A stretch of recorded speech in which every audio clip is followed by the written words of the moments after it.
Philadelphia sports makes me depressed.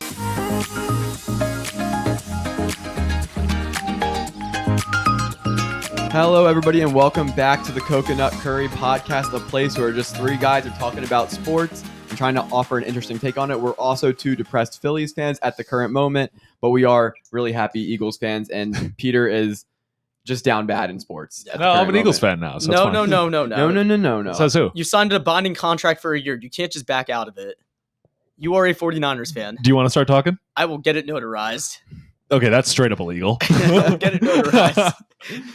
Like I said, if you're new around here, we're just three guys talking sports. We go to the school at the University of Pittsburgh, and we cover all sports from baseball, basketball, football, especially football right now.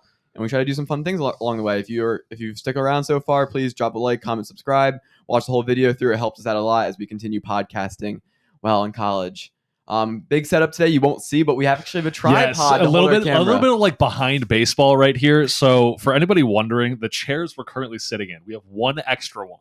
And for the entirety of our podcast, we had that chair and then a couple of random boxes that did change every once in a while of just random. And we'd always have to figure out how to like restack it. Yes, how to like stack it up, and then had a very small tripod to set my phone up to use as a camera, even though tripods are like $15 on Amazon. And you could make the argument that's like, okay, you're just trying to save a lot of funds on the podcast, but we bought all new microphones. We bought the new mics, we got the mixer, we got everything. What we decided to compensate on was the tripod that was continually giving us problems, and we had very little like maneuverability, adjustability on the setup. But now we actually have some, which is cool. So hopefully it looks a little bit better. I hope we're framed perfectly. And if you hate it, just don't dislike the video. Just leave a comment. Just please tell us that we should go back to the boxes. If you're really that one person that's disliking our video and we don't have any other likes, like that's just so disrespectful. Like, come on, man. Like, do better. Do better. Anyway, hopping right into the MLB news. Transparently, this is probably going to be the last time we talk about the MLB because truthfully, until the MLB postseason comes around again. Yeah, until the postseason comes around next year. But Phillies lose Game 7 to the Diamondbacks in what I would probably call the most depressing moment I've had in my sports watching history. The Phillies go up 3-2, head back to Citizens Bank Park, a place where they were very hard to beat in the last two postseasons, and they lost both games in kind of bad fashion, and it's rough out here, Raj. I don't understand. It all went downhill after Game 4 when we put Craig Kimbrell in the game. And a message to Kimbrell: retire, bro. Your career's over. No one wants you after that show. We're going to have to bleep that. But that's fine. An absolute terrible performance on the mound.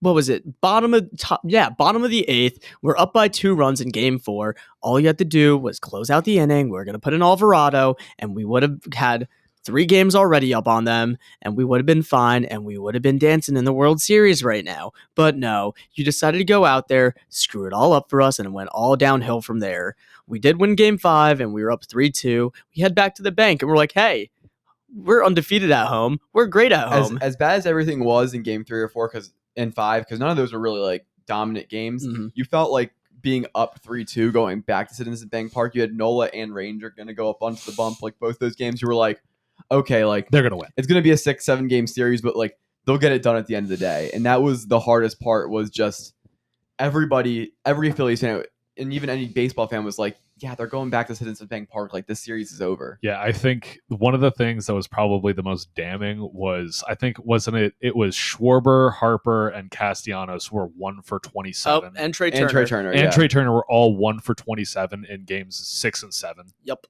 Like that's unacceptable. That is. Yeah. And I mean, what happened in the series was the first 2 games we were doing good on our hitting.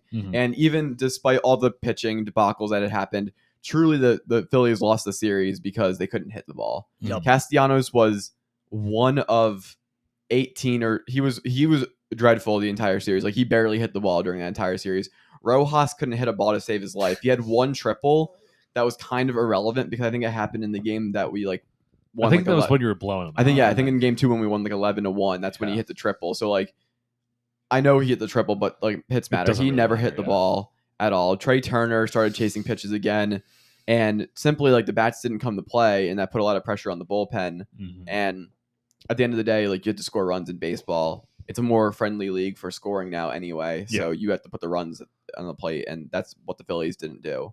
There was constantly situations. I remember, I think it was in Game 7, we had Kyle Schwarber on second with no outs, and because with one out and no outs one time, and we couldn't get that guy around the bases and get a run in, and one run matters a lot, and that's what happened to the Phillies. Again, the bullpen pitching didn't help a ton, but especially in Game 4 and Game 3, but at the end of the day, the Phillies had them kind of right where they wanted them. They needed to win 1 out of 2 games at home to go to the World Series, and they didn't get it done.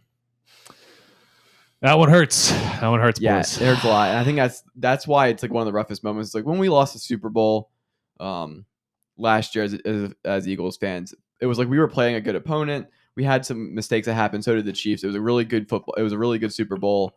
The better team, you could say, won the game, and you live with that in sports sometimes. But it very much felt like the Phillies just completely crumbled under the pressure, and there was no reason for them to be in that situation, because you could have made a very easy argument that we should have won that series in 4 or 5 games, nonetheless losing 7. Mm-hmm. I have nothing else to say anymore, honestly. Like, this team, the postseason was great up until Game 4. Then after that, I started having doubts. And then I remember the Brewers curse, and I started remembering, like... Would you like to elaborate to everyone what the Brewers curse is? So the Brewers curse is that any team that beats the Brewers in the playoffs end up winning the World Series. Or I think it's making the World Series. Oh, yeah. I don't know if it was winning. I think a couple of them didn't win. But still. Yeah. So basically, I mean, the thought was in the back of my head, but like, it's just like, oh, these like, it's just random statistics. So it's like, you don't have to believe them all the time. So I didn't believe it. I mean, we won 11-1 in Game 2. We looked unstoppable.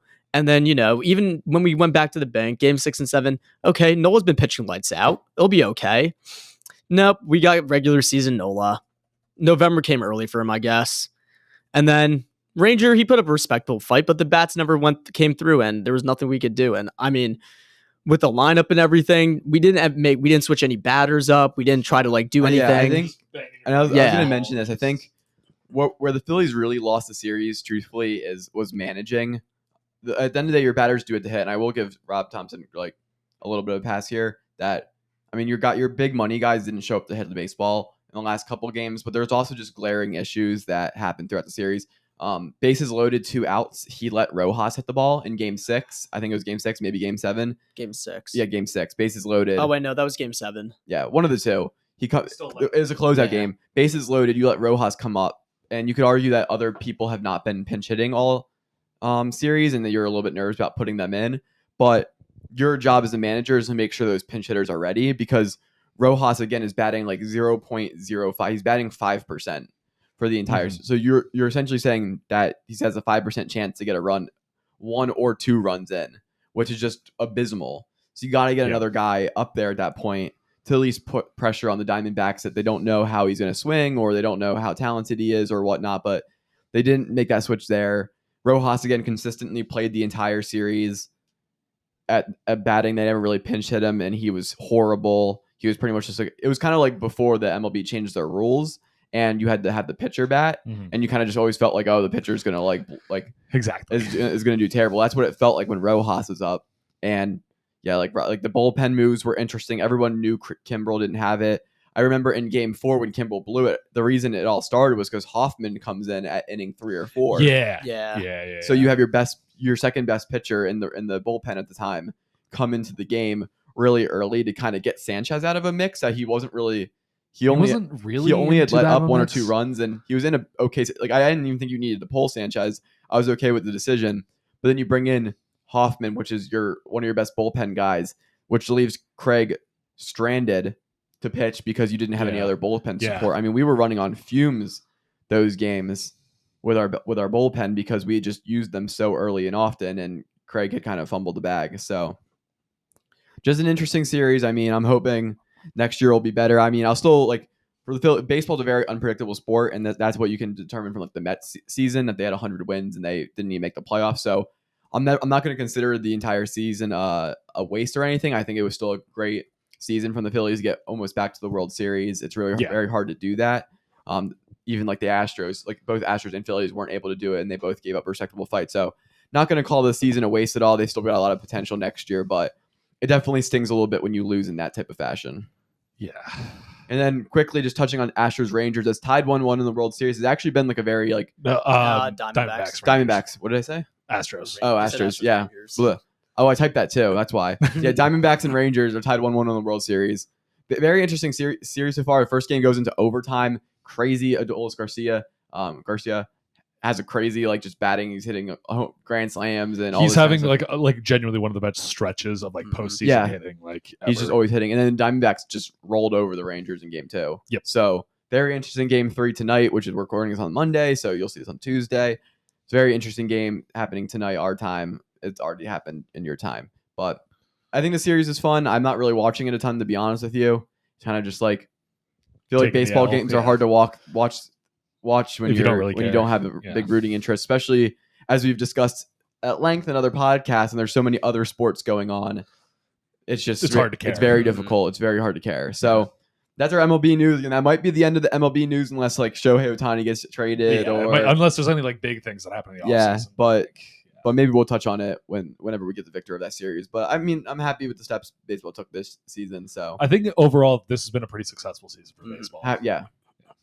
I think across the league, viewership has been up, and people are just more invested in the Yeah. sport. And then also, I think this is the first time since like 2016 or something that the finals don't include either the Dodgers or the Astros. Yeah, And I think that is good for baseball because it's like, okay, it changes it up. it is like- also good for baseball in a sense that the Phillies are not in. They'd get higher viewership, but also it gives some other franchises reason to go around their Exactly. team. Like your Phillies fans are always going to be there. It doesn't matter. Yeah, like They're they gonna- will turn out. You don't have to. Same worry thing with about Astros fans. They'll be there. Yep. To get these two teams kind of involved, hopefully it bolsters like the franchise a it. little Smaller bit. market teams, like and everything like that. So great season for baseball. Good job, guys. good job. Paving the way for Yay. future of sports. That's probably the first time we said good job baseball like ever. I know. But good job. Well done. It's still pain. Moving on to the NBA, we had the first week of basketball happen, which is super exciting because I love basketball. Right now everything is like new, so it's not like we're not making any like conclusions about the team. I did want to note though, everything's going as expected for most teams. The Grizzlies, however, are 0-3, which is like sort of a big deal because every year the West comes down to a few games for certain spots, and the play-in games are tight, and you really need to get a top 6 seed to avoid that. Being down 3 games already is pretty tough because now they're going to have to find a way to make those games up. And those 3 games, I promise you, towards the end of the season, they're going to matter. Isn't Ja Wick suspended? Yeah, Yeah, it's Jaws just, expanded, like, yeah. But the hope is that you're still making the playoffs without him in the lineup because you're just going to waste the year. Like if he's Yeah, because suspended you 25 can't games. you can't lose. Yeah, you can't lose 25 Mhm. games and expect to make the playoffs. Yeah, like like- off rip. Because if you go 10-15, maybe that is okay enough, but you're gonna have to have a really But good then second what? half. Are you going undefeated the rest of the Yeah, season? you're gonna have to have a really good postseason. And again, the West is really stacked, so being 0-3 is a pretty big deal. It stings to say that for the. I mean, if this is the Eastern Conference, you wouldn't care at all, Mhm. but it's not. So they need to kind of step it up a little bit, especially if they want to get into the postseason. Again, that could be a trade target team where they're trying to find a player to get into the lineup. Where like, Yep. I'm not saying like James Harden, but like a guy like James Harden, where you can just get him in the lineup to try to like salvage the because season. you just like know he's good. Because you can make the argument, okay, Grizzlies, take your medicine this season, lose, just improve the team, and then go again next year. But that's not how organizations think when they have like playoff money and Yeah. playoff revenue on the Yeah. line, especially when a team as talented as the Grizzlies. So it'll be curious to see how they go. Tyrese Maxey and Nikola Jokic, one player of the week. And a name that will be in that list that doesn't sound like a player of the week person is Tyrese Maxey because he's been God for the Sixers so Mhm. far. I've seen enough. Build a team around him and Kelly Oubre. You just got your Kelly Oubre bit in. Yeah. Right, there we go. I'm telling you, Kelly Oubre may win Sixth yeah. Man of the Year. He's been playing pretty well off the bench. I don't miss James Harden at all. Hell, I never missed him, to be honest. Quickly a note on Tyrese Maxey and Nikola Jokic. And Nikola Jokic is having a great season. I am very sick and tired though of the whole like thing that like, oh, he doesn't care about basketball that much. Where it's his 9 to 5. It is his and, 9 like, to 5. Every time I'm just sick of hearing it. He'd rather go. He's looking to buy new horses and Well, dominate. because is it true? Yeah, but I think it's just like they're running it the bit into the ground Yeah. a little bit at this I point. also give him a little bit of like, bro, stop talking about how like this is your 9 to 5 and you don't really care that much. Like there are people who would kill to be in the NBA. Just I would just treat it a little bit more like seriously. he got the job off Wish.com. It's just it's so Or Indeed. oversaturated. It's like he's on the bench with Jamal, during training camp. He's like, I'm trying to buy a racehorse right now, or I'm scouting And racehorses. he's like, wait, how many horses do you have? Like, 13. Yeah, and then like during interviews, he's like, honestly, like I just showed up or whatnot. I'm like, I know you didn't just show up this season. Like you were training in the off season. Like stop. He makes it sound like he just like drank alcohol and ate whatever he wanted all off season and didn't work out. I mean, Do we have any evidence that he didn't? he isn't Serbia. I We don't mean, know. if he does, he needs to enroll in like scientific studies. Oh, or yeah, something to yeah. figure out why he's so damn good at basketball. Yeah. Because again, His brain needs to be studied. Yeah. because again, he's been excellent since he got back, and the Nuggets look really good. And Tyrese Maxey, just a great. A lot of people thought he would break out this year, but just to have this start to the season he's having, he is so efficient from behind the arc. Like, Yeah. he shoots so well from behind the arc, and I can't speak enough highly about how Tyrese Maxey's handled, especially with James Harden being out. Like to be that good, Yeah. and lead the Sixers. But I did want to talk about the Sixers drama a little bit, as we kind of talked about a little bit with James Harden. It's just Fat suit Harden. part of the like if we walk through the saga a little bit for everyone who's not familiar, James Harden requests a trade in the offseason, and he's pretty much like, I will never play for Daryl Morey again. And I was like, oh, okay. The GM, by the way. Yeah, the GM of the Sixers. And it was like, oh wow, okay, because like Daryl and James were like supposed to be buds. So then nothing kind of happened. They didn't find any trade partners. Then he like didn't show up to training camp for a few days. But then he said it was because of personal matters, and he was in Houston, I think where his family was. So maybe like something, maybe he had, like some reports that he had to take care of his mom or whatever. So there was something about that. Then he comes back to the team and is ready to board the flight And to they go to Milwaukee. No. Yeah, great Mutombo reference. No, not And- today.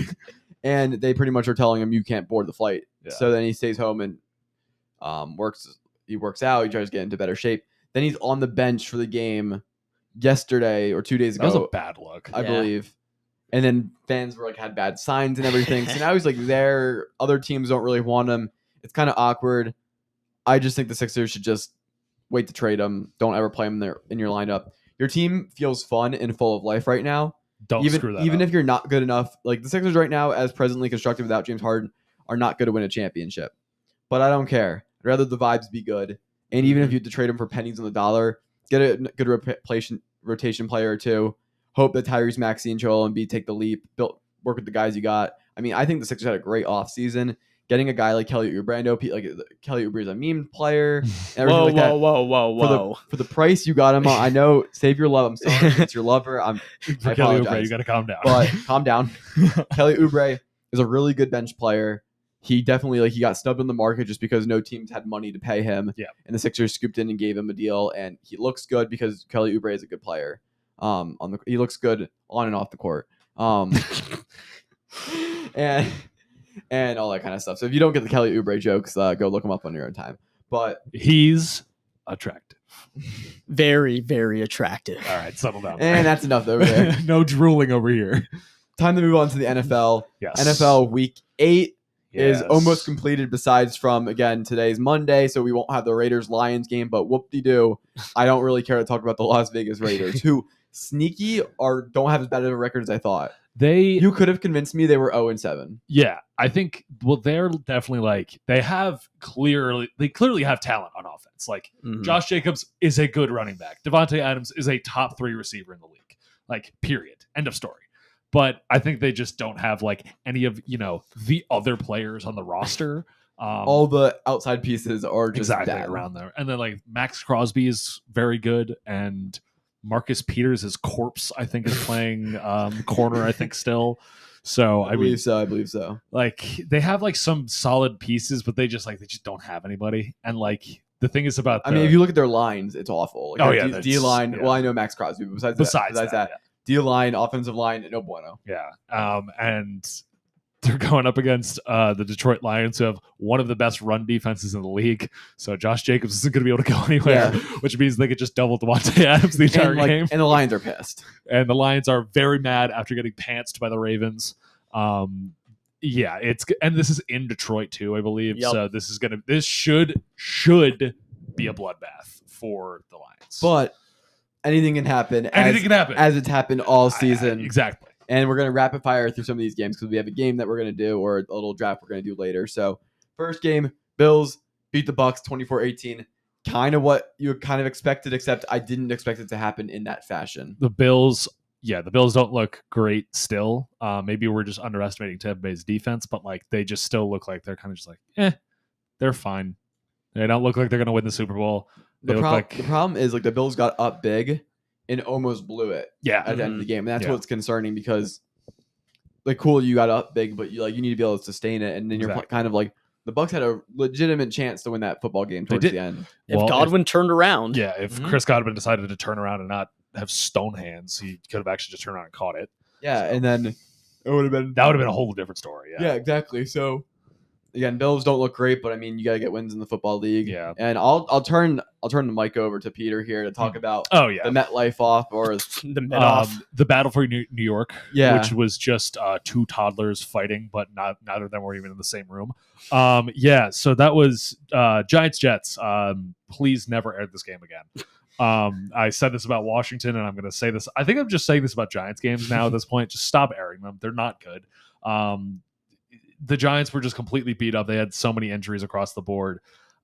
Jets, I think they also had some key. Well, obviously they had a key injury to Aaron Rodgers, but it was. I don't really feel like it's that big of a deal though. Yeah, it's just Zach Wilson is him. he looked like trash. Let's not drink the He's so Kool-Aid bad. He here. looked like trash. Garrett Wilson had a great game. He pretty much, I wouldn't say he torched Deontay Banks. He had some very good routes against him. But I mean, that's going to happen when a rookie corner goes against a vet like that. Well, not even a vet, but like just a very good player. Tommy DeVito had to come in for the New York Giants after Tyrod Taylor got hurt yet again. I feel so bad for this guy. He gets hurt at any possible chance. I think Tyrod needs to start training for the flag football Olympics. He does. Just because he can maybe make some type Yeah. of career in that sense, so he doesn't get hit. I know. It's so sad because it's like right when you think, oh, he's going to be good, then he gets hurt again. Just like a bad injury. It's like, God, come on. This is the same guy who got a punctured lung. Because somebody decided to take like a 4-gauge needle and stick it directly into his lung Yeah. instead of, his rib. You can't make some of this stuff up. Like, it just happens. It's to him. so unlucky. And it was right where people were thinking like, oh, maybe there'll be a little bit of quarterback controversy, whatever. No, he's out. Cool. Anyway, Tommy I can DeVito. promise you there's no Tommy DeVito, Daniel Jones. Tommy DeVito finished with -1 passing yards. I think that's the worst since like 1998 or something like that. The fact that that wasn't the record still shocks me.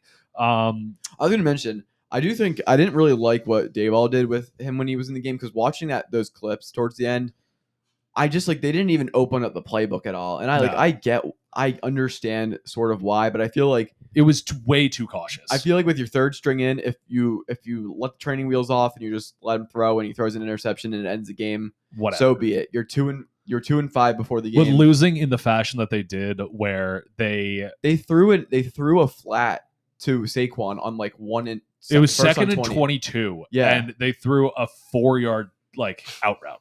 Yeah, It's like, what was the point of that? They're- You got 4 yards, and that's 3rd and 18. and it wasn't as if Tommy went through his DeVito. reads Yeah. and He just immediately decided threw it there. He just immediately threw it there, and I just don't understand why you wouldn't.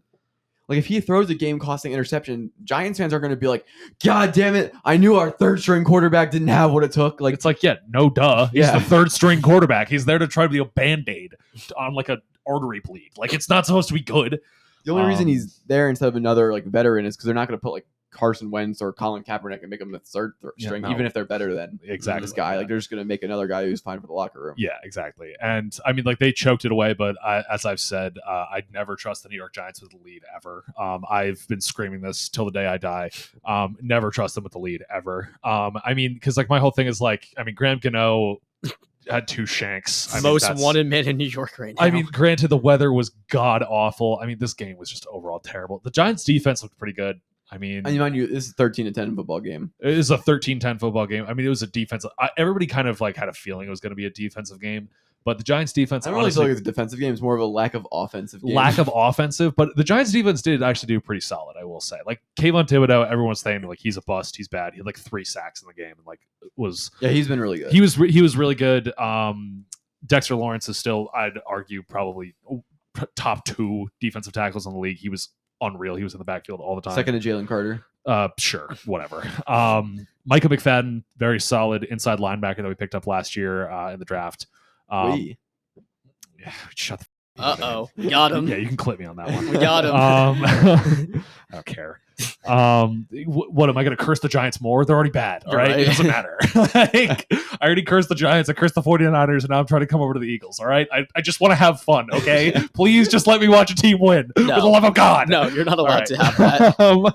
Stay far away from the Eagles. Yes. But yeah, long story short, Giants are bad. Giants are still bad. Just get a good draft pick, get an O lineman. Just I don't know. Sneaky, the Jets are 4-3, which Jets are is 4-3. with Aaron Rodgers can throw the ball, which is insane. So they're coming back. But Yeah, quickly moving on to Jaguars Steelers. I think that was a nothing burger. Yeah. nothing, Kenny went down. Nothing. That's it. Kenny Pickett went down. George Pickens had a really cool hurdle. Yeah. Travis Etienne's good. Yep. And I would say the Jaguars have just established themselves as a class of the AFC. This felt like a game where frisky Steelers at home, they can maybe beat you. Nope, you just Jags are still just good. you handle your Mhm. business, you cover the spread, and Whatever. now you're have the second best record in the league. Whatever. Right here under my notes for Eagles versus Commanders, I have a picture that says, "Oh boy, I'm excited to watch my favorite team play." Then a really long bar, "I'm gonna kill myself," Yep. and a little tinier bar that says, "Nice, we won," because that's exactly what describes my feelings watching the Philadelphia Eagles play football. Because I was really excited coming in the week because we just beat the Dolphins. I was like, we're gonna beat out of the Commanders, and I was like, this is gonna be great. And we're it didn't happen. Every because our week. schedule is so hard. And I was like, we beat a really good team. There's gonna be a bad team, and then we have a harder schedule. So the Eagles are gonna come out today. They're gonna destroy the Commanders. And it's gonna be great. And that's exactly what didn't happen. The Oh. Eagles looked horrible. We make Sam Howell look like he's good. Sam Howell was Ham Sowell. I'm part of the Ham Sowell fan club. put that on a pin. I don't even know what I was saying. Sam Howell looked like Tom Brady for a little bit of time. Terry McLaurin looked like Calvin Johnson. Yeah. It was crazy. Then the Eagles start coming back. They start playing like the better team. And then by the end, I was like, nice, we won. Yeah. Yeah. Well, AJ Brown actually looked like Calvin Johnson throughout Yes, that he game. did. Let me make that AJ clear. Brown is very good at football. Yeah, he's still really good at football. Yeah, that's really it. I mean, Yeah. Eagles 38-31. It's a good win for them. I think The Commanders are the first team to counter a tush push. Yes. Mostly because it was a bad snap, but whatever. Yeah. We'll go with that. We don't need to worry about that. what was really fascinating is the Eagles came out of a tush put And they ran the a counter. sweep, They and ran the counter, yep. Yeah. And that's really fascinating because me and my dad have talked about this before. Like, what if they fake tush push? Because Yeah. you can't There's no way you can defend it. you can't instruct your defense to not take the tush push seriously Because they're just going to get the yard. you will let up 10 yards. Yeah. Because they can get 3 on the play pretty much guaranteed. Yeah. So They just keep pushing. Jason Kelsey's literally going to be like asphalt by the end of it. But yeah, they're going to get 10 yards. he said on his podcast, he says, it doesn't really hurt. It's just a squeeze. Yeah. And you just keep driving your legs. Well, if you've seen the Kelsey documentary, you've also seen he's basically a bionic man. He's had surgery on every single joint and has arthritis in every single joint. One day he's going to be hyping up the crowd before a game when he's retired. He's And he's gonna going to be like, "Oh, my knee." He's never going to be able to move again. Yeah. But yeah, good win by the Eagles at the end of the day. They showed a lot towards the end that was just better football play. Last 7-1 team. Yeah, last 7-1 team. It's just so funny that Eagles fans, and I've fallen into this category sometimes, we're just frustrated with how their Eagles are playing, and they have the best record in the league, and it's by 1.5 games. You are so entitled. I know. You are great. so entitled. I hate What's fun is too, they're just beating teams because they simply have more talent. It's not because they're actually playing cleaner football. They're just better. Yeah, it's just the high-end talent literally bailing them out. The one throw that Jalen Hurts threw to AJ Brown, it wasn't a great throw. No, it was really good defense, but AJ Brown just went, okay, let me just palm this ball real quick and then tap my 2 feet in the corner of the end zone. It's there's nothing you can do against that. Yep. Throw that ball 10 times. He probably only gets that 4 times, but that was one of the 4 times that he got it. Sorry, that's just how it works. Yeah, when you have more talent, you win football games. You just win. The Eagles continually are not this game particularly, but they're just dominating on the lines. Yeah. And there's just when you're usually bad teams don't have good lines, and They can just maul. Eagles can just punish them because if you have a bad D line, Jalen Hurts is going to have forever to throw. Mhm. And if you have a horrible offensive line, your quarterback's going to be running for his life. Exactly. So Moving on to Cowboys Rams. I feel like this is a typical middle of the season win for the Cowboys. It's they'll blow a bad game out, whatever. yeah, it's like a meddling team that's kind of like, the vibes aren't really good. And the Cowboys just come out, like, kick shit out of the Rams. And then that's it. Yeah. Yeah. Like, whatever. Okay. Moving on. It's like Yep. on the cycle. We are here. Yeah, we're here. Yeah, they beat a bad team, then it's their season, and then it's their year, and then it's whatever. Yep. Yeah, whatever. Yep. Who Vikings cares? beat the Packers, and that's not really relevant. What is relevant is Kirk Cousins Yeah. torn Rip. Achilles confirmed. just looked exactly like how Aaron Rodgers tore his Achilles. Honestly, worse because it was Yeah. completely non-contact. He was Yeah. literally just trying to put his heel down, and you just saw the entire calf pop, and it's just like, good lord. It's so because he legitimately had a shot at being an MVP this year. Like the stats wise, he did. He was Yeah. like first, second, third in like every category. And like obviously I'm not saying he was the definitive MVP before this ended. It's not like a Carson Wentz situation where like he was the MVP Yes. and then like gets hurt. Thanks to the Carson Wentz love. Yeah, no, appreciate that, he buddy. 100% was I'm a Giants fan, all right? I know I'm a 49ers fan. Let's be real here, okay? We all know what's going on here. I'm just in Stockholm Syndrome. But Carson Wentz was the MVP before he got hurt and then had the full downfall. But yeah, I think that Kirk Cousins had a shot because then Justin Jefferson was going to be able to come back eventually off of IR. I mean, Jordan Addison looks incredible. They've been able to string some wins together. They were stringing some wins together. They beat the piss out of the Packers in this past game. The Packers looked awful. They've not looked good this season. No, they look terrible, but that's a different story. But yeah, I think Kirk really did have a shot this year because I mean, all of us knew that Jordan Addison was going to be good as Pitt fans. Like we had seen his high end talent. Nobody else. Remember, he was the best receiver in the country at Pitt. He was the best receiver in the country at Pitt, but then Not at USC. Suddenly he goes to USC, then he's not as good. Yeah. Oh, interesting. Caleb Williams is a fraud. I wouldn't go that far. Don't say that. I was gonna say Lincoln Riley's a fraud, but Well, whatever. that too. But yeah, and I think KJ Osborne was also doing like really well too. And it was just like, it was gonna be like finally the trio was gonna be together. They were gonna have Jefferson, they were gonna have KJ Osborne as like the big jump ball guy, and then Addison is kind of like your slant go deep ball threat. Yep. And then he just tears. Because you wouldn't believe it, the Vikings are 4-4 after the abysmal Start. Weren't they like the 0-3 to start? Yeah. Yeah. 0-4. Oh, no. And then they went one. They've won 3 straight. They won 3 straight Yeah. now. Yeah. So they were at 1.1-4. yeah, they were. Which Yeah. is a horrible start, and now they're 4-4. Way completely in the hunt because it's Eagles, Cowboys, Seahawks, Niners, Lions, and then the NFC South with a couple 4-4 teams. So they're right in the mix there, and Yeah. I don't even know who is their backup quarterback. It's a rookie, Yeah, I feel like it's a Ruh-roh. team that needs to make a trade. Jameis Winston. They are talking to There's, get there's a Jameis. lot of talks that Jameis Winston might be going to Minnesota. All I'm saying is Carson Wentz needs a job. I'm Jameis Winston is a better Carson Wentz. I'm right? sick. That's true. I don't want to keep talking about Carson Wentz, but Don't you dare say Carson Wentz. it feels like this is I just gave him so much credit, and you're going to say that this current Carson Wentz should be starting in the NFL. I think if there's any time that you Jesus are going to give him one last chance after he's been certainly humbled by not being on a team, has probably just been working on his game since then. Bro, I feel like you got to at least give him a tryout.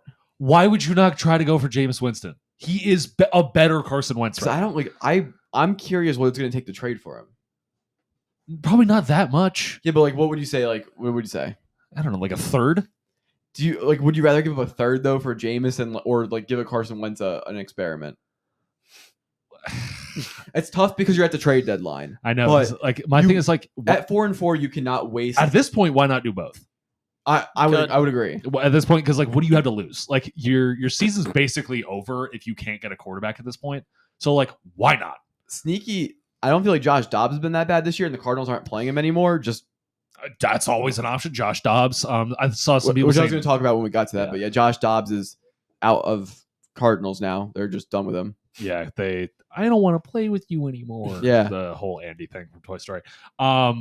And Which granted, I've not watched a lot of Josh Dobbs films, so I don't really know if he's playing bad or not. But like, he's playing fine. yeah, he's playing fine. I think he played himself into a backup role or a like temporary starter, like the Mhm. Vikings. Yeah.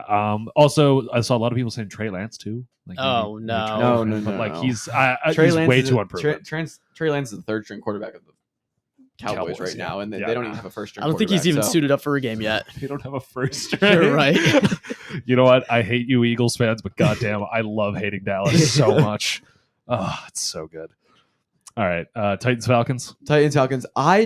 Free They Bijan. looked so much better.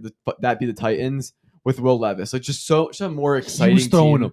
bombs. Like I'm not sitting here Is saying D-Hop back? I mean, I don't think he ever left. yeah. I think Ryan Tannehill just isn't a great quarterback Yeah, that's anymore. true. And again, Will Levis, like 19 to 29, 238, 4 touchdowns. Like, it's a good game. It's not like they were asking him to do a ton, but it just was so much more exciting than watching Ryan Tannehill play quarterback. And it just makes me question, like, they just had no reason to play him the entire year. And it just shows me, like, Mike Vrabel has a little bit of, like, the Bill Belichick tendency in him a little bit, where it's just, like, he's a little bit stubborn. and it's just, like, play your dude. Yeah. I'm not saying Will Levis is great, but clearly this game, you had way more dynamic quarterback in the football game. That's why you won. I think truly one of the big things about, like, the big knock on Ryan Tannehill is that he was like a game manager and like he didn't really like win games. And I think one of the big things that allowed the Titans to win this game is because of how different of a quarterback Will Levis was.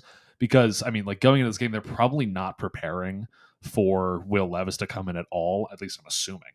And then just having that deep threat with DeAndre Hopkins, who is still good at football, having that like just absolute bomb threat over the top with then Derrick Henry to like run the rock down low. It's a really good dynamic. I think that teams are going to be able to adjust to it. I don't know how well he's going to continue to play. Obviously, he can prove all this wrong. I would love to see him prove everybody wrong after all of the crap that happened during the draft process. I just want to see Will Levis play the rest of the season. I do too. Yeah. Like you're seeing Bryce Young, you're seeing CJ Stroud. I understand that Will Levis was drafted a lot later than that. You saw Anthony Richardson before he got hurt. Like, let the dude play. Yeah, I think you don't have. You're not. It's not like there's other guys in Tennessee, and it's not like Tennessee's a good football team. So let Will Levis play. Clearly, I mean, I'm sure he will play the rest of the year now after that game. But I'm happy for him. After the game, he had like a good interview, and the guy was like, I think somebody asked him, he's like, oh, like, how are you going to celebrate? He's like, what time is it? And the guy's like, oh, it's whatever. And he's like, oh, I got about 12 minutes to celebrate before we go and start getting ready for the Steelers for Thursday night. So yeah, this is how I'm celebrating. I'm sure it was a little bit humbling for him too. Like, oh yeah, he's a guy like muscle shirts, like yeah, flex, muscle shirts, big guy, big, like, I think he's got like a lot of the like the tats on his arms and stuff. It's like he's like, oh, it's like this big cool guy, and then it's like, yeah, he didn't get drafted in the first round. Yep, he fell all the way to the third. And his girl left him. Yeah, that's hard. Well, he's up. Well, now down. that's an L for the girl. I mean, like, funny how things change. Funny how the turntables have turned. There we go. I was gonna say Falcons just again meddling team. They don't believe in Desmond Ridder, even though they want to publicly say it. It's Taylor Heineke's a better quarterback. He is. I think he's just more like, he's more dynamic. Dare I say Carson Wentz to the I Falcons? say Carson Wentz. I hate you too. I think Heineke's more like consistent. He's not going to be like really one of those like big, like, oh, he's going to have like this amazing game. It's like, he's just going to win. And I think, like, you know, you kind of want to experiment with Desmond Ridder, see what he has and all that. Like, you know, you got to say he's your guy. But after a certain point, it's like, look, if you want to make this season like about just working with Desmond Ridder, just do that. Don't even play Heineke. Yeah, and they were saying a little bit it was because of the concussion stuff. Yeah, so if it is just because of a concussion, whatever. And then, but make that clear that like, hey, we're going to kind of write this season off as we're still rebuilding. We want to see what this kid has.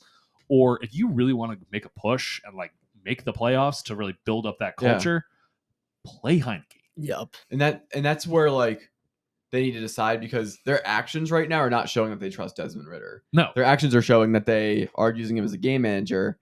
And then when Heineke comes in, they're kind of like, oh, do whatever you want. Like, we don't care. Yeah. And he looks really good in the offense, and the team looks really good. It's like, do you want to potentially miss the playoffs this year, but see what Desmond Ridder has? Or do you want to maybe make the playoffs and just don't care about your quarterback situation and figure it out after the season? Yeah, like that. They need to pick a lane. Yes. Like, you can't do both. I would pick the Desmond Ridder lane and just let him have it for the season, and then probably get a new quarterback. I don't believe in him, but aren't you a ray of sunshine?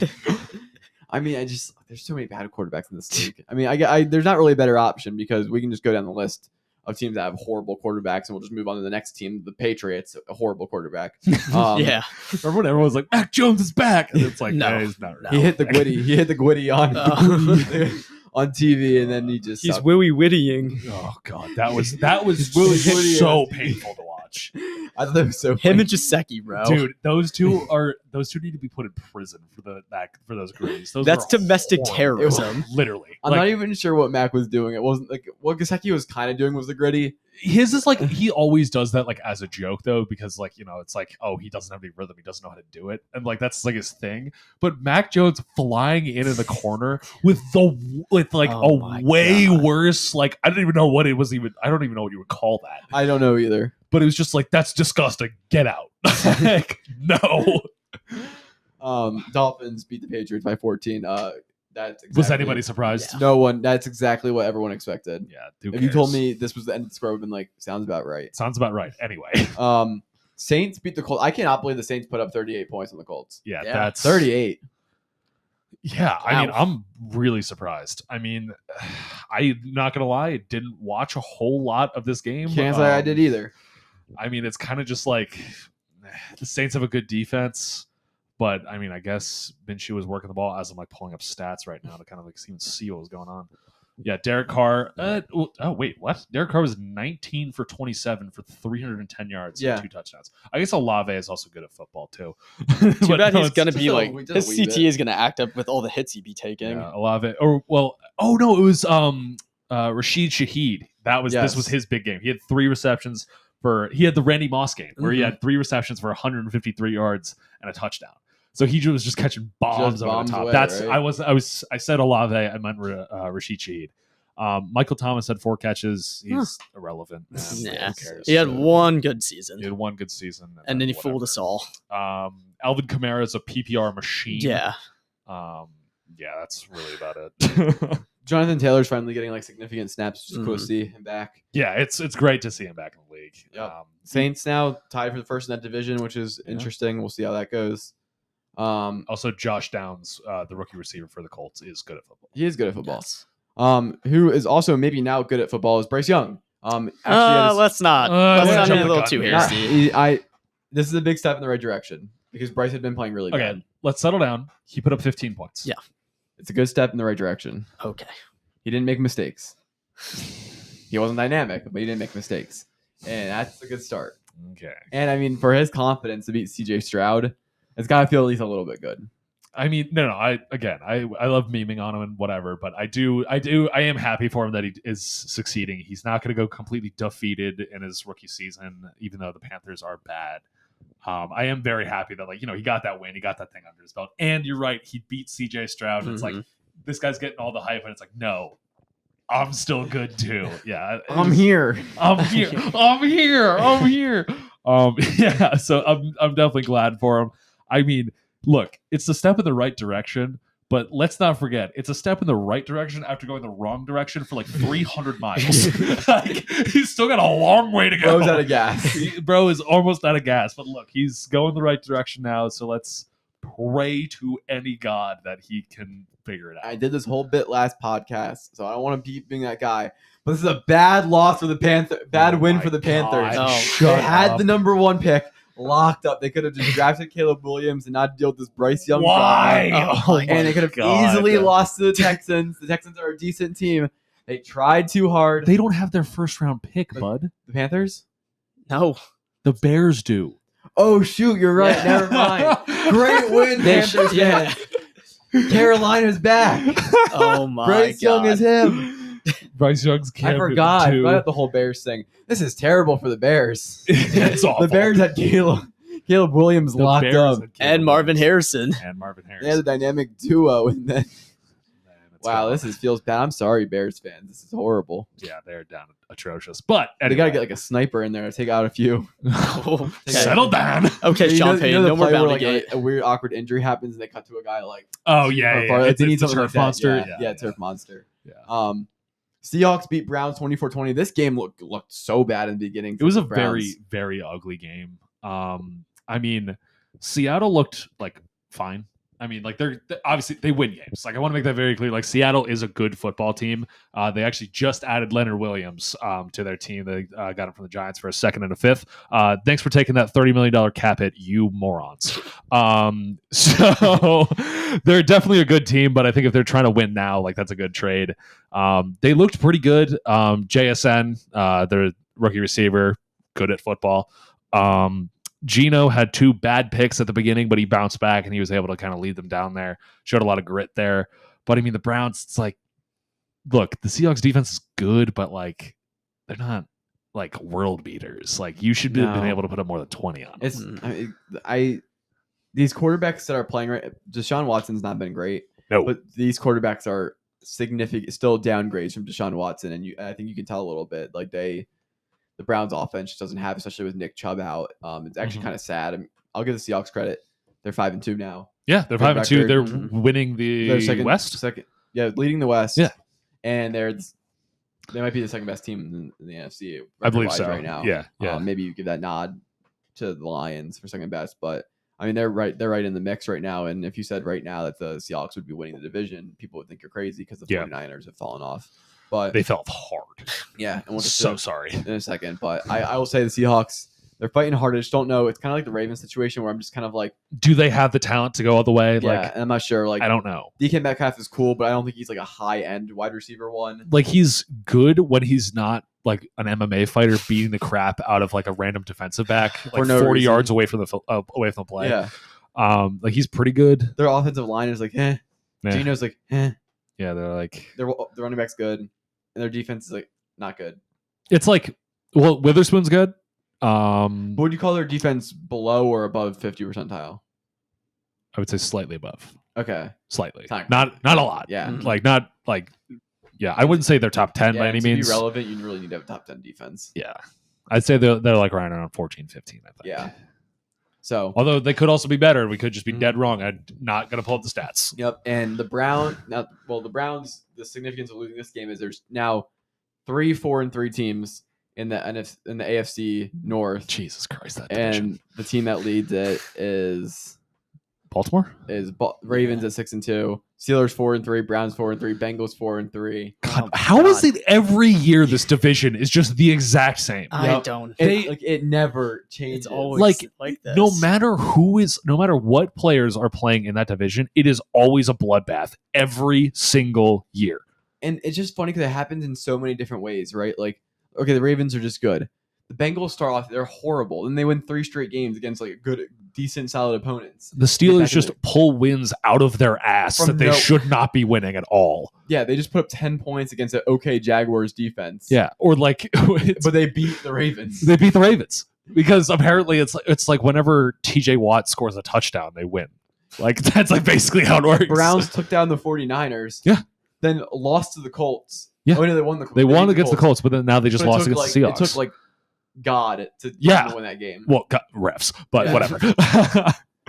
And then isn't that God in the NFL? Yeah, pretty much. Yeah.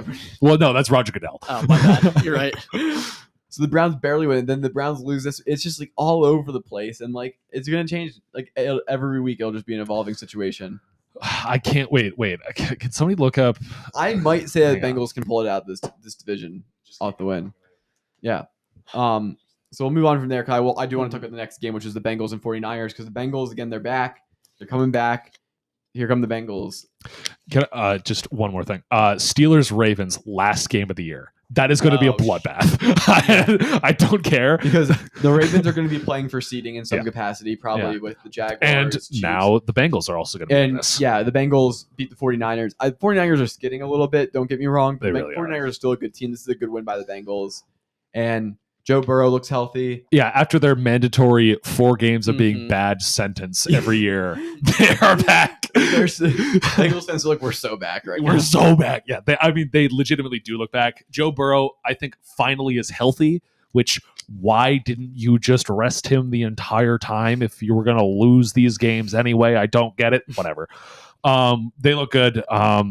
They beat the crap out of the 49ers.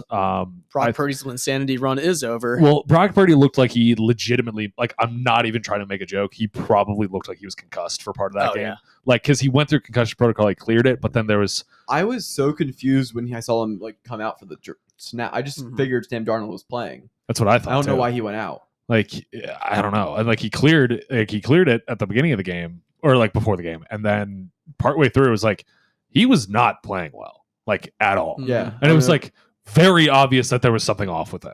Because, like, we know what Brock Purdy, like, his whole shtick is that he throws on time, he throws it to the right spots, and like it's perfect for the Kyle Shanahan scheme.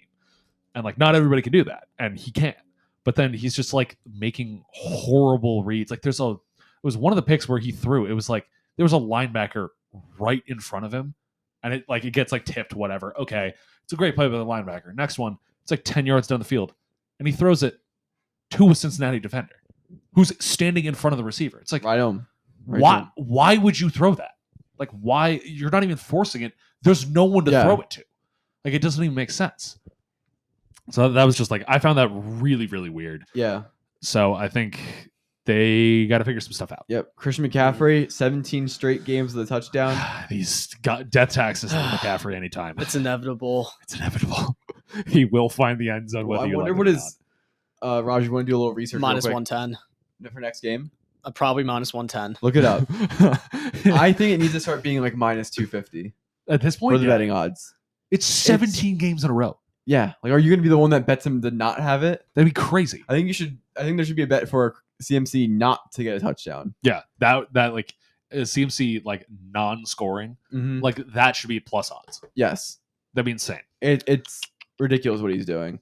What's also ridiculous is the Broncos beating the Chiefs for the first time in 8 years. Yeah, that was the first win they've gotten since the Obama administration, and that's impressive. Yeah. I mean, I'll give the Broncos credit. Good for them. Their defense finally looks better. Yes. Finally. Now, that being said, the Chiefs' offense doesn't look great. Wait, aren't the 49ers on a bye week? Oh, I can't see the odds for All it. right, whatever. Oh, it's not. It was CMC. minus 110 last week. They just Okay. canceled the bet. They didn't want anybody to bet it. But I mean, this was supposed to be, it's the Mahomes flu game, whatever, and he looked like crap. Yeah. Like, The whole team looked like crap. it's almost like he had the flu. Like, they just did not look like they were in sync. They didn't look great. Taylor Swift I'm was not not here. present. That's Taylor why they Swift lost. wasn't present. I mean, she needs to be there. Like I understand The Chiefs Taylor. are not a good football team if she's not there. Exactly. Look, I understand Taylor. You have a lot going on, but look, if you really care about this Chiefs team because you care about Travis Kelce, you need to be going to every single game. Why Every don't you single one. come on over to Hubby the needs Eagles you. games? What? Come on over and support the Eagles now. It's okay. We're the better team. I'm convinced the reason they're not giving DeAndre Swift running carries is because they want to stop hearing the name Swift. You know, that's a good theory. That's a whole nother thing. But yeah, the Chiefs, they just look out of sorts. They just like, they're going to be fine. Like no one's really too concerned about them. If they start going on a skid, then yeah. But I mean, this was kind of just like Mahomes had the flu. It was like freezing cold there. It was like snowing before the game and whatever. Like whatever. And like, are you going to be concerned when the team has a 2.5 game lead in the division? Like, no. That And, like, division's so bad. It doesn't matter. Like, are you really worried about the Broncos sneaking up behind you? No. Like, I'm sorry, you're not. Like, look, credit to the Broncos. They finally put it together. They finally won. We'll also just say for anyone who wants to overreact about the Chiefs right now, they still have the best record in the conference. Yeah, they're tied for it, but they still have the best one. Yeah, so so like whatever. no time to panic. Yeah, it's not time to panic. And I don't think they've played the Raiders yet. No. Which is going to be 2 free wins. Yeah, basically. So Like, whatever. and probably the Chargers too. Probably. I think didn't they already? They play already twice? beat them once. No, they only played once so far. Oh no, yeah, because then it's after the break. That's Also, what I hate this narrative going around now. I mean, it's not really a narrative; it is factual. But everyone's like, "Oh, Russell Wilson." They're pulling up his stats. They're like, "Really? He gets a lot of hate, and he's not really playing that bad." And I'm like, "Okay, but like, use the eyeball test. yeah, I'm like look at that. Use the eyeball test and just Look at he came to the Broncos. Yeah. Had a horrible year one. They're still not having a good year here. Like, I don't care what his stats say. Like, Yeah. he He was supposed to be the savior. He's Mhm. part of the collective problem on the Broncos. So stop pulling up the stats and be like, "Oh, is he really that bad?" Or Yes. Yes, who- he yes, is. I'm yes. I sorry. think he's not a good quarterback. Like, and also the one that pisses me off the most is where it's like there's like so many of like the stat padding touchdowns like at the end of games. It's like, yeah, they're playing prevent defense because they don't want you to just like they want you to burn the clock and get all the way down Yeah. the field and then just like, oh well, we only beat them by 2 scores instead of 3. Who cares? Yep. You lost. Whatever. Fraud. Ravens beat the Cardinals 31-24. Again, nice, hard-fought Cardinals L. They You- legendarily covered the spread by That's kicking a field goal. hey, good teams win. Great Great teams teams cover. sorry. They cover. Down 10. The line was 7.5, I believe, or 8.5 or Mhm. something, and they kick a field goal and it's Yeah. 7 point. I mean, there's a reason they do it. Yeah. really funny thing from the game is they put Nelson Aguilar in the onside kick. They put him on like the hands team when they put receivers to catch the Who onside. thought that was a good I idea? don't know. Get him out. Like, Any Eagles fan looked at that and was like, Why? what are you doing? Why? Like, what are you because if doing? you don't know, they typically put people who catch the football a lot on to recover onside kicks because they the have ball good will hands. kick up and they'll have good hands. But Nelson Aguilar has horrible hands. Like, he shouldn't be a receiver. Wasn't Aguilar the one that dropped like the Hail Mary against the Giants? No, the he one just year? dropped a deep ball. That It was should the deep it was ball an that, easy that would have touchdown. won the game. Yeah. yeah. That's what I was thinking. Yeah, It's just Terrible. It was just goofy. But again, Terrible. great win, but great loss by the Cardinals. Just hard fought, playing well. I know I was going to touch back on it. Just very interesting that they were just like, yeah, Josh Dobbs, he's not playing again no matter what. They were like, we'll play the rookie or we'll play Kyler Murray, one of the two, which is One just of the very two. drastic options. I feel like you could play like Josh Dobbs, but also, I don't know if you want to give the rookie like a 1-game run. Maybe they were concerned they were getting like too good with Josh Dobbs. They're like, we gotta start taking. We it. almost became 2-6. We need to remain at 1-7. Gotta slide back down there. Especially after the Panthers one, they were like, "Ooh, number 1 pick." There we go. And my biggest question is why was Bears Chargers on Sunday Night Football? Because the NFL was running a dumb narrative over the offseason where Justin Fields was supposed to be good, and they've scheduled the Bears for all these games, and they're like, oh my God, this is going to be a great matchup. Justin Fields will make a Jalen Hurts sleep, and next thing you know, we'll have some great Sunday Night Football games. But no one fell for the hype besides a few casuals. Justin Fields is not good at football. That team is bad. Fire Eberflus. He is a terrible head coach. And that's my Bears rant. Yeah. Burn that organization. Well done. Chargers win, not Yeah. shockingly, because the Bears are like Raj so eloquently elaborated on is They are bad. they're just not a good football team.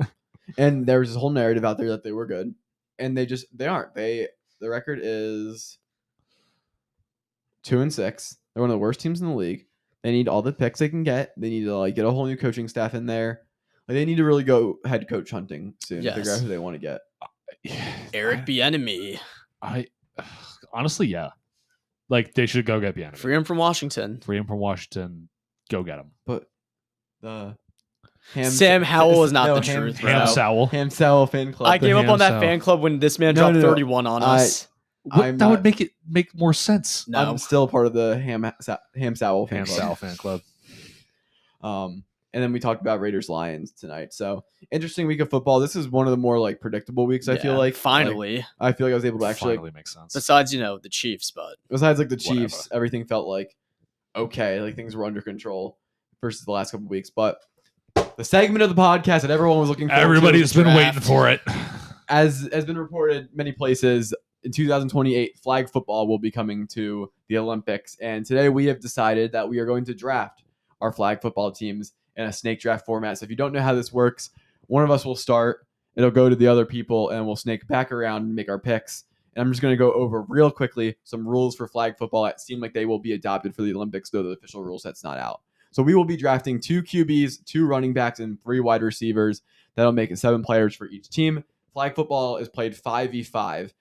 For running plays, you're only doing direct handoffs. There's no tosses or any like backwards throws. Yeah.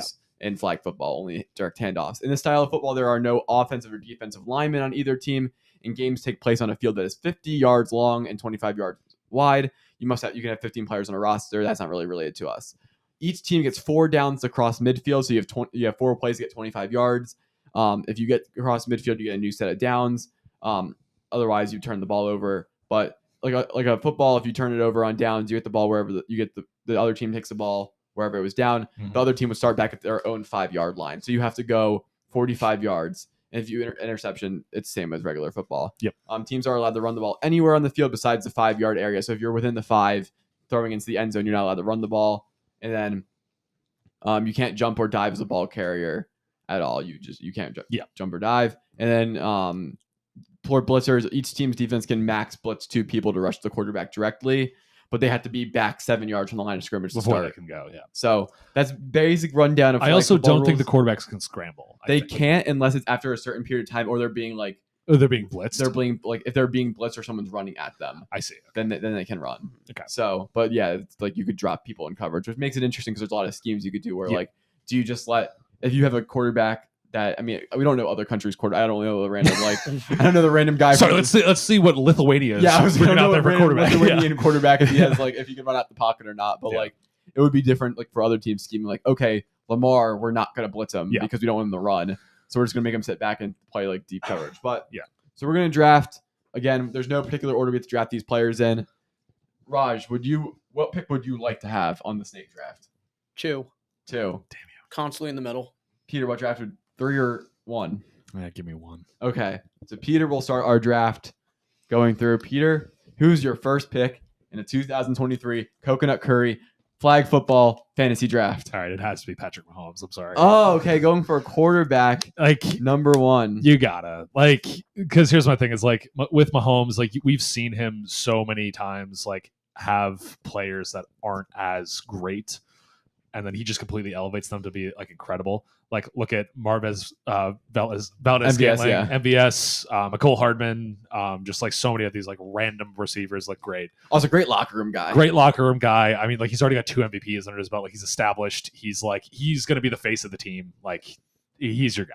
And I mean, I think when if blitzers are coming at him, right? This dude can sauce time. Yeah, he's your guy. Waddles out of the pocket and then just slots the ball. He's your guy. Yeah, he's your guy to lead for sure. Yes. All right, Raj, number 2 pick. I'm gonna go with AJ Brown. Okay, all right. He's got a skill guy. Yeah, great skill guy. My only concern with AJ Brown in flag football is I think he has a lot of his great receiving skills from playing through contact, which is very minimal in flag football. That's fine. He can just stand there and he can throw it up to him. You're gonna draft the Eagles roster, aren't you? Oh my god, I just realized that. I'm sorry. I gotta take them. Fortunately, my number 1 guy is still on the board, and that's Justin Jefferson. Yep. Gonna take him, and then that's very valid because I think wide receivers are such at a premium. I'm also going to take Tyreek Hill. Okay. Yeah.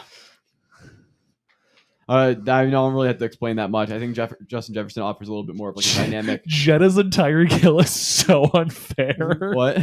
That's so unfair, bro.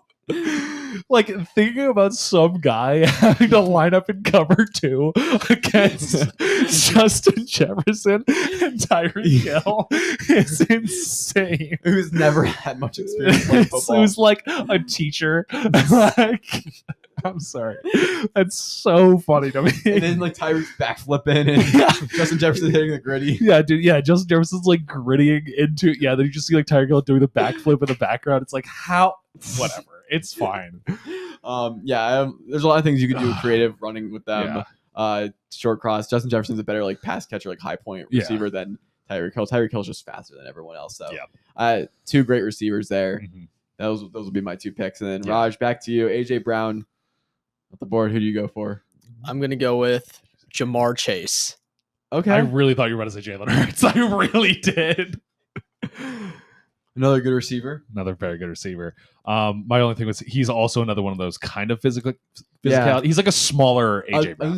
Jamar feels like a very great all around receiver, but I can't pinpoint one thing he does exceptionally well. He's just good at. He's a 90. He's a 90 at everything. Yeah. Mm-hmm. He's not the best at anything. Yeah. But he's just that's where I was Tyreek Hill's 99 speed. Yeah. He's and 99. Justin Jefferson has great catch radius and just great. So the 2 of them is skills. unfair. Yeah. But Jamar Chase feels like a 90 at everything, but also and same thing with AJ Brown feels like he's a 90 at everything, and also 100 strength. Mm-hmm. Yeah, that is true. All right, so then I'm up now. Yep. Okay. Patrick Mahomes on the roster. You get 2 picks. I got 2 picks. All right. I will be taking Devontae Adams. Okay. Yep. And obviously, I know that the Olympics is supposed to be in 2028, but by the time 2028 actually rolls around, also we're for this draft, we're assuming current. Yeah, exactly. Because by the time that it actually rolls around, there's probably gonna be some rookie that's incredible by that point. So whatever. Or Marvin Harrison. Maserati Marv. I'm Caleb Williams. I'm drafting him. Literally. So I'm sure they'll be incredible. But this is current day. I'll take Devontae. He's a route running god. Just an absolute monster. Whatever. And at my other receiver, I am going to go with something a little bit unorthodox, and I'm going to go Travis Kelce. Oh, okay. He's not on my big board. Why the Travis Kelce pick? Because he is one of those besides the attention he'll bring to the sport from Taylor Swift watching flag football. Besides that, He is like Mr. Third Down. He is like genuine, like he's probably the best route running tight end we've ever seen. Yeah. And a lot of it is, okay, well, there won't be as much physicality him being a tight end. Okay, he's still 6'5", like 245, and can run better routes than damn near any other receiver and has incredible hands. Like him going up, because I couldn't get somebody like an A.J. Brown, I'm just going to have him go and just run a perfect route. And it's, oh, sorry, let's have some guy try to drape himself all over Travis Kelce. All right, let me just put both of my hands up fully in the air and just have Patrick Mahomes sauce it to him. Yeah, and I mean, if any team tries to play zone, he's really good at going through zones and finding the soft spot. And I mean, with that connection with Patrick Mahomes, and Taylor Swift helped grow the game of flag football. Exactly. I mean, just a textbook play. All right, Raj, back to you. You got AJ Brown and Jamar Chase in the roster. Who do you go next? I'm gonna go with my favorite bald head, Austin Eckler. Austin Eckler's a good one. I actually did not even think of him in my my board. That's a really good. Good pass catcher, very all around solid. Yeah, you can play him out receiver. Very shifty. Yeah, very very shifty. I really like that pick actually. So I'm gonna take a little peek over at my big board here because I didn't even make a board. I'm just going off memory right now. This is pure instinct. This is pure instinct. I wanted a lot more creative options here. We're supposed to have another person on the pod today to help dilute like the talent available a little bit, but we're making super teams. Yeah, we're making super teams. It is what it is. Christian McCaffrey. Yeah, I'll take him. There it is. And then I will also take Devon Achane. Yeah, I'll take him. Achane. Oh my god, he's so fast. He's so fast. As my second running back, I think like Chris McCaffrey can run him out as a receiver a little bit more often, but also on plays where you just want to keep him off speed and just do a direct handoff. They might not be ready for it. I mean, just get an automatic he's so fast. And you can do a lot of creative things. He's so fast. Get him an open speed. So I'll take Devon Achane for my other guy. Although there's a lot of great running backs you could do, and there's some on my list that I would prefer to have in pass catching. But CMC is so good at catching the ball out the backfield. So who you got? Give me Bijan Robinson. Oh, okay. I didn't actually put him on my list either because I didn't think about him. That's a good pick. I needed someone who can juke in the open field, and we saw what he did to defenders, and those are professional NFL players. Mm-hmm. Now imagine what he will do to a Lithuanian farmer in the open field. We're really bagging on Lithuania. I'm sorry. So many other countries. For any of our Lithuanian fans out there, shoot us a text. So sorry. We'll get you on the podcast. Have it hop on. Send you a little sticker. Send you a sticker. All right, so I'm up now. So what do I need? Running backs now? You got Patrick Mahomes, Devontae Adams, and Travis Kelce. All right. I am going to go with my running back. I'm going to go with Saquon Barkley. I don't know why he wasn't off the board yet.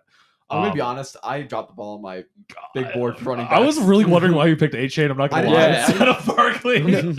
Well, I wanted the speed aspect. There's guys on my list, but I just didn't even list Barkley, Eckler, Robinson.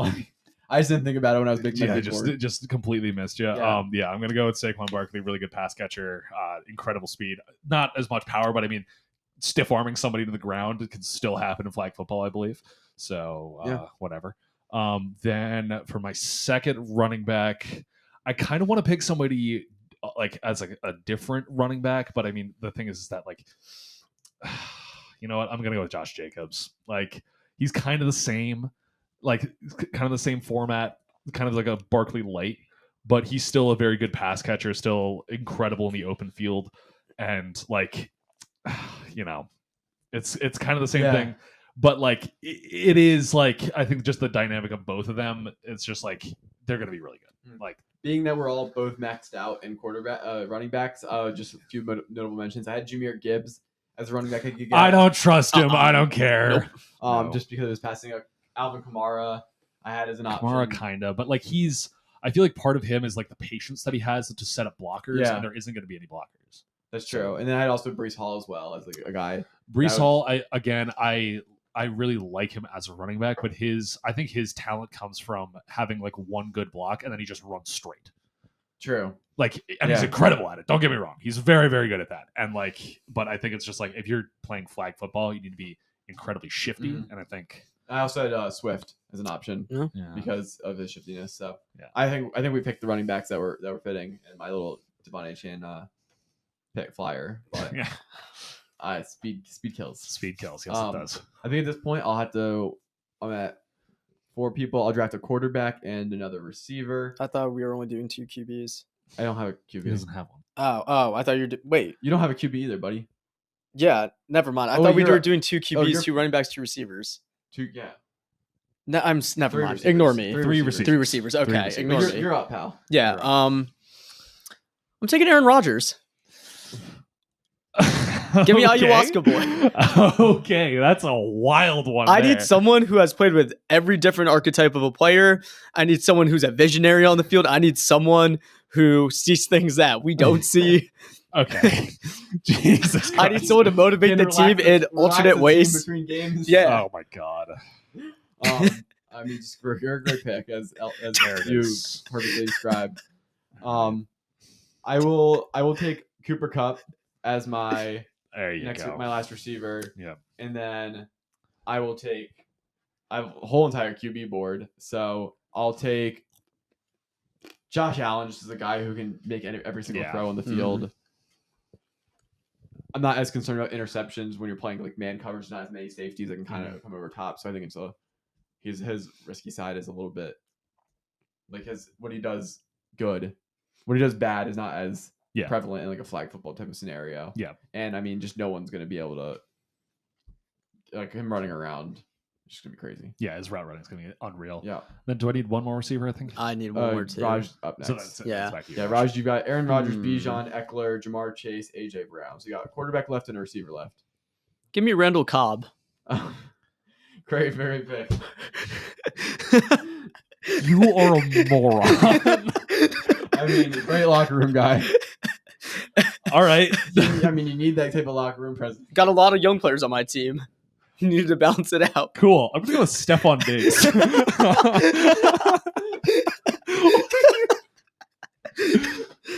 I was looking great up until you I mean, Raj. Aaron Rodgers. Aaron Rodgers and Randall Cobb. Why? Raj, I mean, I thought your pick was great. I think you need those guys in the locker room to really Exactly. help Need elevate veteran the team. experience. But when you left leaving boys like Stephon Diggs out, He'd get too disgruntled, honestly. That's why I don't yeah, trust that's him. what it is. All right. Yeah. Yeah. then why did you draft Aaron Rodgers?